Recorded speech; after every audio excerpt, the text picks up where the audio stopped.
measures of center, measures of variability, and then the parts for the box and whisker plot. So for our measures of center, what I want you guys to do right now is around these three, the mean, the median, and the mode. Go ahead and put like a little squiggly line attaching them. And then drawing off to the side, go ahead and write measures of center. These are the three values that represent measures of center. They are also ways of saying average.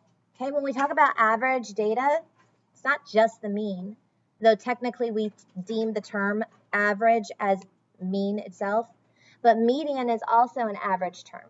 It's also a way of calculating an average for a group. And mode can also be a way of calculating, although mode is not the most reliable.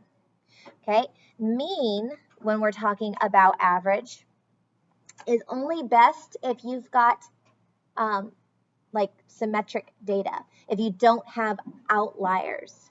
Okay, so that's one thing I want you guys to go ahead and put down. Okay, that mean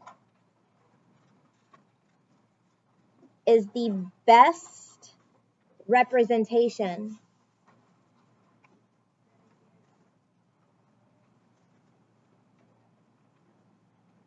as long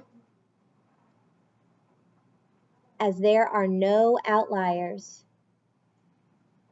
And who can refresh our memory as to what an outlier is? What's an outlier? Victoria?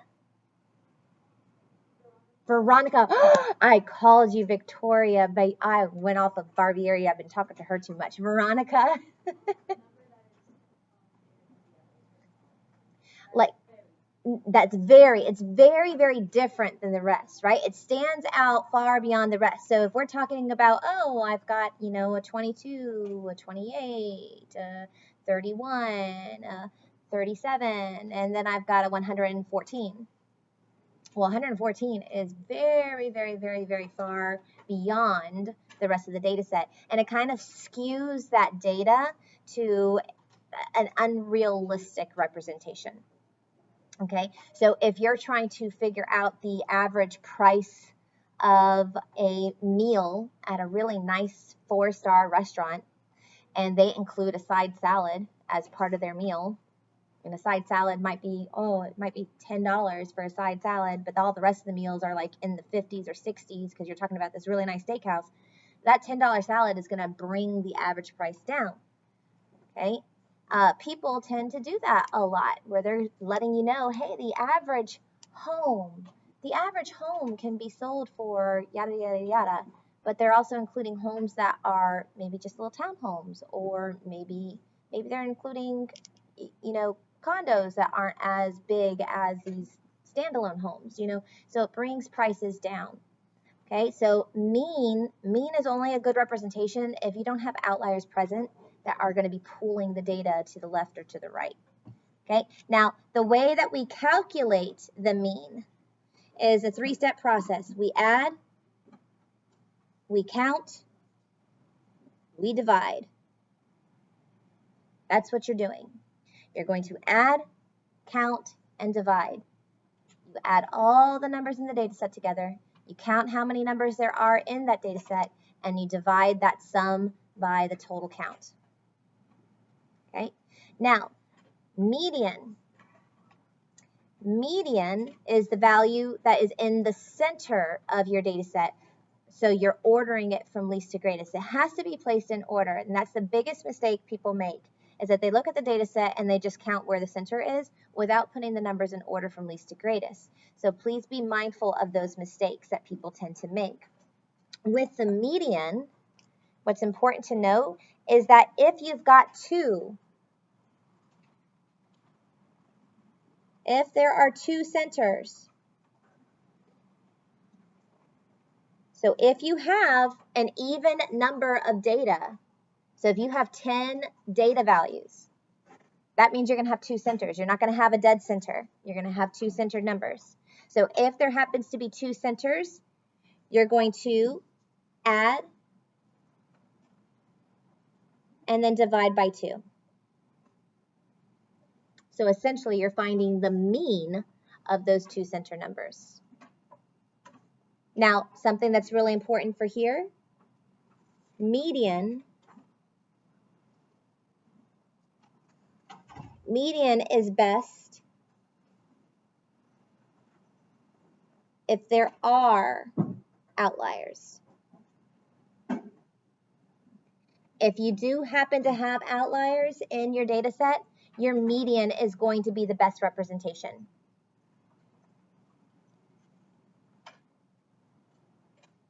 So no outliers, we use the mean to describe the average. If there are outliers, we use the median to describe the average. Okay, mode. Mode is the value that occurs the most often. And with mode, you don't always have a mode.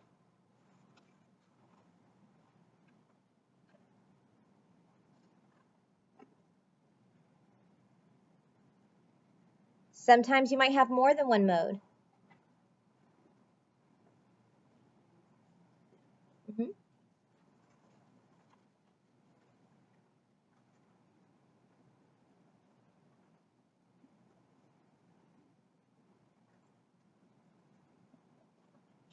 So mode is one of those really unique pieces that you don't have to have one, or you might even have more than one. If you've got multiple numbers that repeat the same amount, then those multiple numbers are going to be your mode. Now, again, it doesn't mean that it's a number that repeats. It's a number that repeats most often.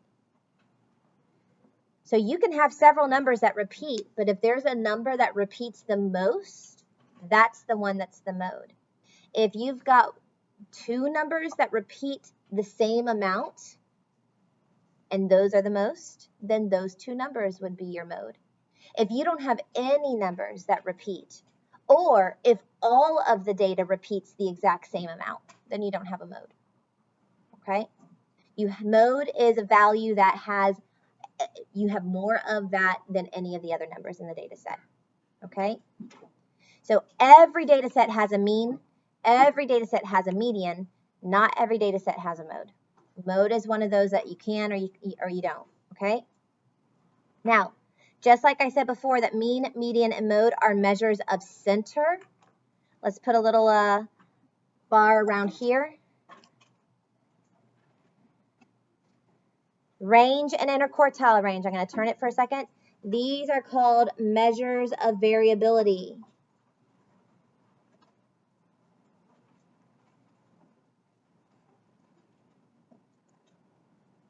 Measures of variability. I'll zoom in so you can see it better because it's hard to see. Sorry for my sloppy handwriting today. So measures of variability is identifying basically the variety of values that you have. Is your data set compact or is it widespread? Okay, so your variability is going to tell you how compressed or closely compacted is your data, or how spread out is your data. Okay, consistency. When we talk about it being consistent, it means the data is very close together. Consistency makes them closer and makes it more reliable. Consistent data is reliable data. Think about it. If I'm trying to determine whether you as an individual are ready for a test coming up, and so I'm looking at your assignments, and let's say Ray has an assignment that's a 100, and then she's got an assignment that's a 52, and then she's got an assignment that's a 74, and then another assignment that's a 48, and then another assignment that's a 96. Do I know whether she's going to do well or not? No, because she's got some stuff that's high and some stuff that's low, and she's all over the place. That means she hasn't got any consistency. Now, if I look at her actual grades, and Ray's consistently in the 90s and 100s, do I think she's going to be prepared? Yeah, because her grades are more closely compact. And the same can be true that, well, let's say Ray's grades are, you know, always in the 50s and 60s, do I have a good idea of how she's going to do on the test? Yeah. Okay, because again, she's consistent. It might not be the consistency I'm wanting, but she's consistent with how she's scoring. And so then I know exactly what I'm dealing with. But when you've got things that are all over the place, you don't know what to expect. Your predictability is no longer reliable. Okay, so variability is about consistency. The closer and compact and squeezed together the data set is, the more reliable it is. Okay, the smaller the variation. Okay, think of variation, variety. Variety is widespread. We want something that's more consistent and compact, less variety. Okay. All right, so the way that we measure that is through range and interquartile range. So range is the difference from, the difference from your minimum to your maximum, or in other words, it's your highest minus your lowest. Your highest minus your lowest.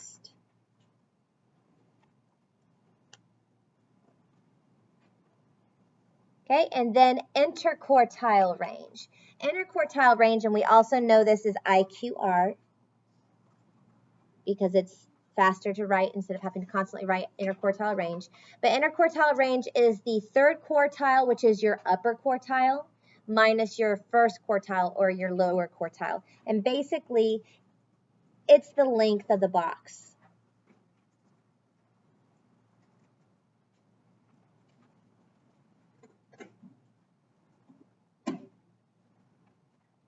It's the length of the box inside of your box and whisker plot. So what I mean by box, I mean here.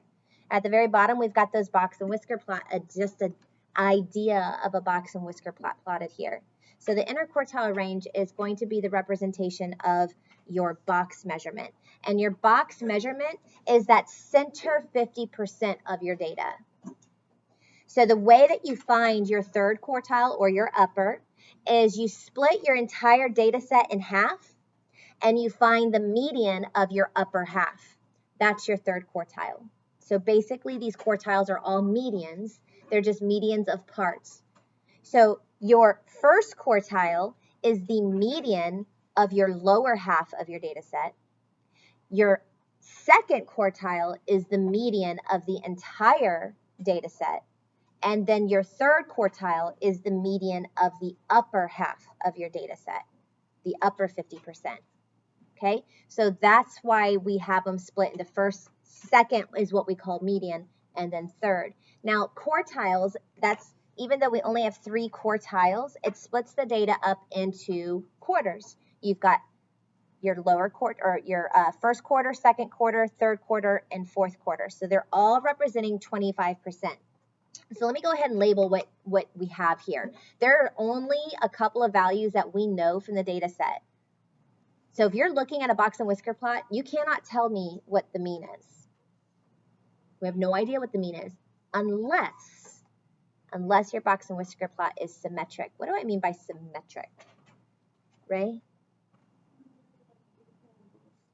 Equal distribution on both sides. Not just equal on both sides, but it's equally distributed, meaning that from your median to your first quartile, it's the same measurement or length as it is from the median to your third quartile. And then from your first to your lowest value, it's the same measurement as from your third to your highest. It's a nice equal distribution, okay? So if your data set is symmetric, then your mean and your median are the same. So you don't even have to look at a box and whisker plot for that. You can even look at a dot plot. If a dot plot has these dots that show a very symmetric bell-curved pattern, then you know that your median value is the same as your mean value. You don't even have to calculate the whole thing. If it's not symmetric, then you don't have any idea what the mean is. So the only thing that a box and whisker plot can truly tell us is what is the median and what are our upper and lower values, our highest and lowest values. So this point located right here, which is the very first point in the data set, this is going to represent our minimum or our lowest. Okay. That point at the very, very beginning is going to represent what is called our minimum value, or our lowest value, our lower representation. Okay, then we've got the other extreme all the way on the other end. This value is known as the maximum, or our highest value. Okay, and the measurement that goes from the minimum to the maximum is that range, right? So we are able to calculate range very easily. Now, smack dab in the very center, right in the very center, that line that we've got right here, that line represents the median of our data set.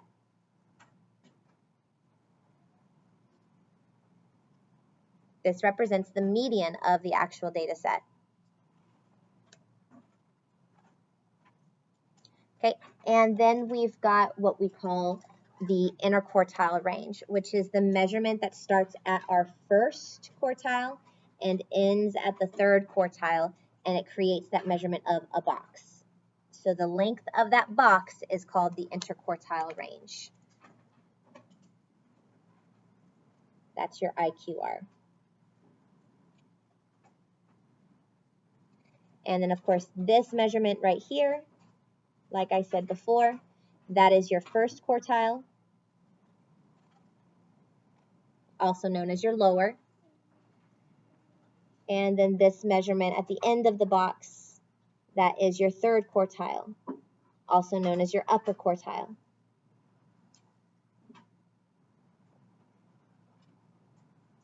And like I said before, each of our data points, or these connections from this point to the next point, and then that point to the next point, and then this point to the next, and this to the next, it represents 25% of your data. So a lot of people go, well, this is a lot smaller than this. How is that the same? It's not saying that the values are the same. It's saying that the distribution of the values is the same. So 25%, or 1/4 of the numbers that you have in your data set, fall between these 2 points. That's what it's saying. Excuse me. All right, so go ahead and write that down, that this from here to here, this is 25%. From here to here, this is also 25%. From here all the way to here, this is 25%. And then from here to here, that is 25%. Okay, so it splits it up into those quarter representations.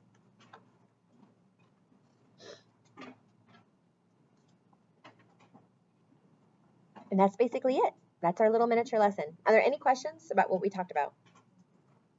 Okay, so what you're going to be doing is you're going to get into Google Classroom, and I'm going to load in a quizzes for you guys.